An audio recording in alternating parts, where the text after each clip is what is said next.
Undercover Carson, secret agent.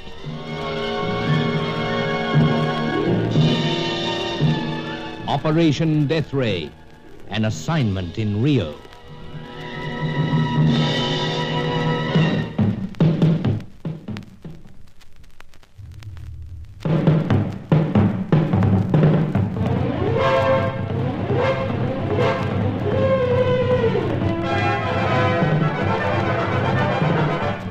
We had reason to believe that there were 3 women, lovely creatures all, working against us.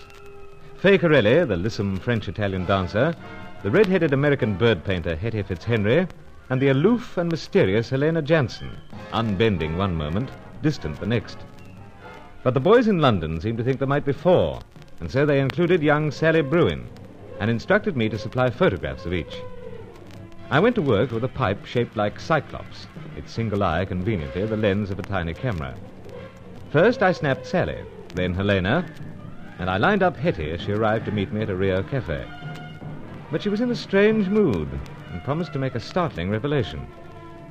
But then my former school chum, Roger Deauville, made an unexpected appearance, and Hetty made a desperate effort to be her gay and vivacious self, even though she'd whispered that if Deauville suspected anything, he would kill her. Well, Roger, honey, this is unexpected. Just happened to drop in, Hetty. But aren't you and Bruce going to say howdy? Why not?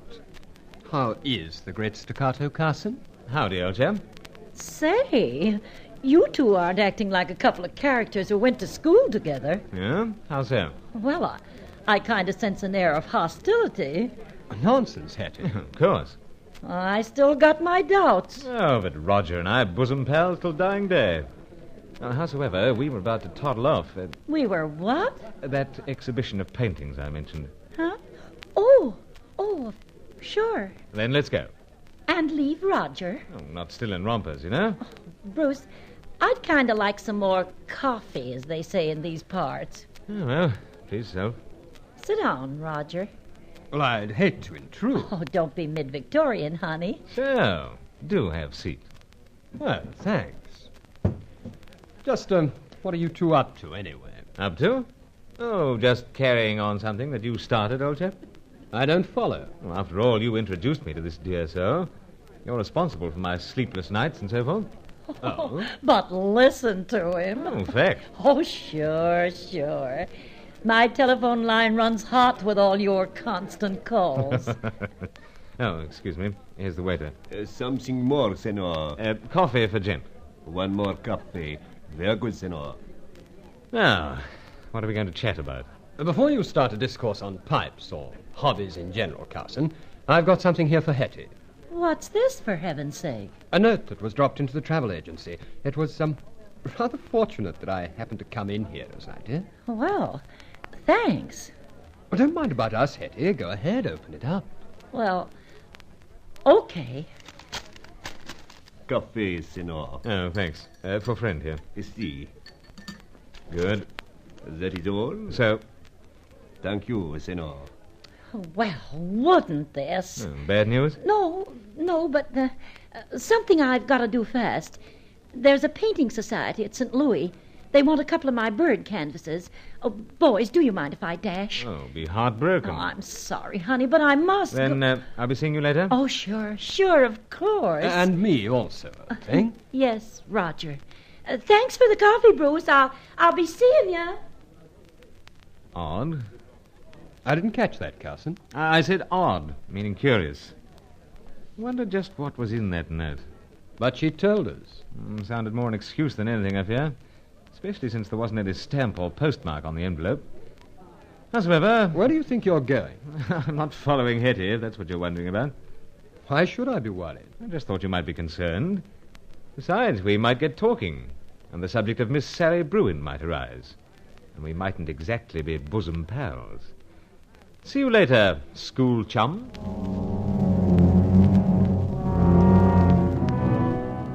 What was a fella to make of that? Well, as I sauntered along the mosaic pavements of lovely Rio, I came to the conclusion that the alleged note from St. Louis was an instruction from Deauville telling Hetty to get going. He had some hold over her, but what? Meanwhile, I had to get some photographs of Fay Corelli. She wasn't at her apartment, so I decided later to drop in at the White Tulip Cabaret and ask her bloated admirer, Reliana, a question or two. Signor Carson. So, evening, old chap. And what is it that brings you here? I always make a point of patronizing the best cabarets in Rio. The Senor had always the ready answer. Oh, thanks for compliment. It was not intended to be such. But you desire a table? Well, could wait. And why wait?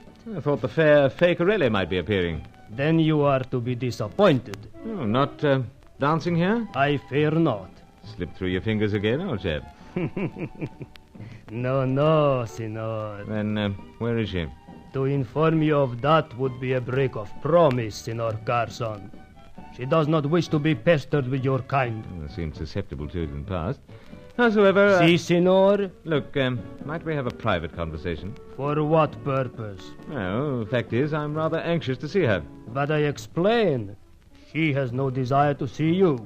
Quite a blow. Even so, if I could explain... I thought, for instance, we might slip into your office. Of course, Senor. This way. This way. Oh, thanks, old chap. Here we are. Enter, my friend. Oh, so kind. Now, Senor. I thought I remembered you having this place somewhat liberally decorated with photographs of our fair. Not our face, Senor. Now, steady on, Reliana. I wish to make it exceedingly clear to you that your attentions are not welcome where the senorita is concerned. Now, that's strictly from your point of view, of course. I can be a dangerous enemy, Senor. Already had some indication of that. Then allow this private conversation to have this conclusion.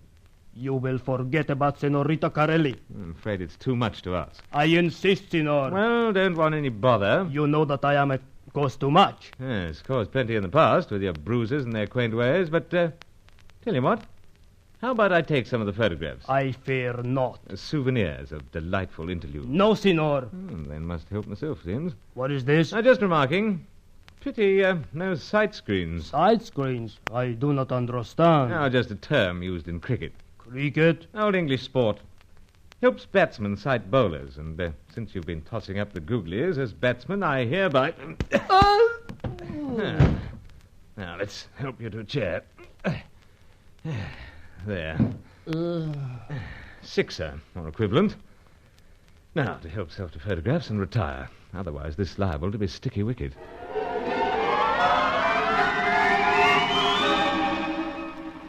Anyway, I had an old score to settle with Reliana, and so did Sir Giles Davenport, because Reliana had some hand in tampering with a certain pipe and nearly causing the old boy to lose his sight. But I sauntered out of the White Tulip, then hastened to Sir Giles' Copacabana apartment. His head was still in bandages, but he had some cheery news. Doctor says I can get this turban business off my head in the morning. Oh, sooner than expected, eh? Yes. Took a little persuading, though. I hope you're not taking unnecessary risks. No, the sight's quite unharmed. It's only the cuts and scratches, and they'll be healed in a day or two. Oh, then 'tis good news. But, Angelo? Out again. Trying to get something on the Cossack or this charcoal blighter. Sitting here alone, pondering, as you'd say, on the whole business, I fear I'm very pessimistic. If Charco gets all the Cossacks' Deathray information, then we're sunk. Well, sir, the boys in London might be able to give us a new lead when they get photographs of all 4 sweet things they requested. You have the snaps, Carson? I've got Hetty, Helena, and young Sally in the pipe. Publicity's still the fay. I must get to work with developing. All right if I use your kit, sir? Oh, naturally. I'm only sorry that I can't give you a hand. Now, then I'll get busy. Shouldn't be long. In the meantime, Angelo should be back. I do hope the rogues managed to turn up something for us. And while I'm at work, I must tell you about Miss Fitzhenry. Nearly spilled beans. What's this, Carson? Said she was fed up with the antics of some fellow. Deauville, obviously. Yes. But changed tune the moment he appeared on the scene. She's in mortal fear of him, is saying it. She is, eh? So, yet whatever hold he has over her, she dances to his tune. I've a feeling that Hetty might reveal something. But, meanwhile, our photographs.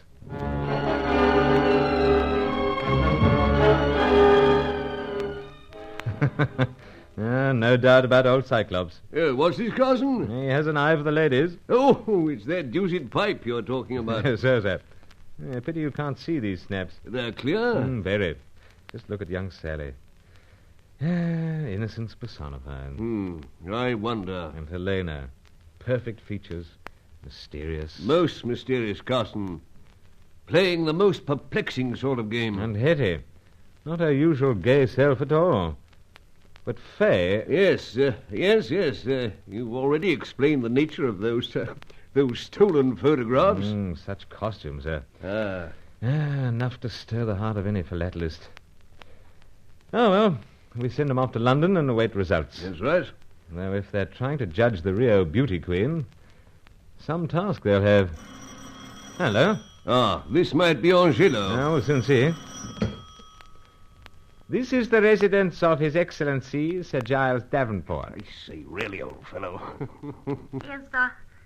Is that Angelo? No, Hetty, my dear. It's Carson. Oh, what goes on? My idea of a joke, I'm afraid. But, Hetty, why this call? Bruce, I've been trying to contact you desperately. I still want to tell you that... Yes? Yes, well, Hetty? He's caught up with me again, Bruce. Bruce, he's caught up with me. Help me. Help me. Ah! Hetty! Hetty! Sir Giles. Sir Giles. That girl wants to tell me something, but someone's out to stop her. She needs help pronto.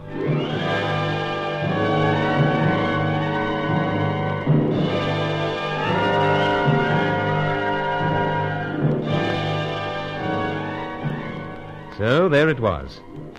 It was possible that Hetty's information might just give us the very lead we needed in our search.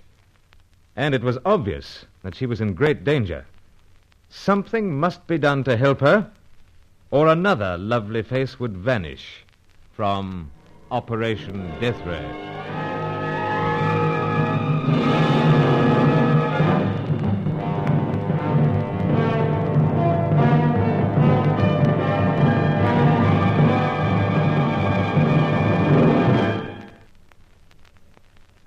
Join Lost in Brazil tomorrow for the next episode of Undercover Carson. Also visit our channel rumble.com/c/Lost in Brazil for more episodes like this, and visit rumble.com/c/GAR for more radio programs like this.